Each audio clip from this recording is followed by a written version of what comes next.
Welcome to Kenton's videos. Enjoy the video. You begin by naming the purpose. Be specific. Once chosen, pick a physical or digital medium and commit to it for 2 weeks. Make a short daily appointment, 5 to 10 minutes, same time each day so a habit forms. Start with a single prompt, what surprised me today, one idea or one problem. Then write one raw paragraph, don't edit. This first paragraph unlocks momentum and lowers resistance, so start now and keep it brief. Once you have momentum, add a simple structure to deepen practice. Divide each entry into 3 short parts: a morning seed idea, a midday note or observation, and an evening reflection. This scaffolds memory and creativity. Make sure to use prompts: describe a smell, ask a stubborn question, sketch a thumbnail, or list 3 options. Alternate techniques across days.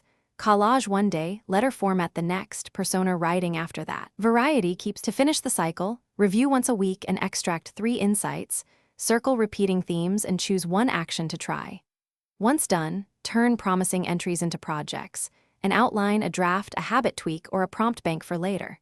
Make sure to schedule 2 review sessions each month to keep the diary productive. If you ever stall, use a tiny habit, 2 minutes with a timer, or move to a new spot. That one change often restarts the flow. Thanks for watching. Consider subscribing if we helped you.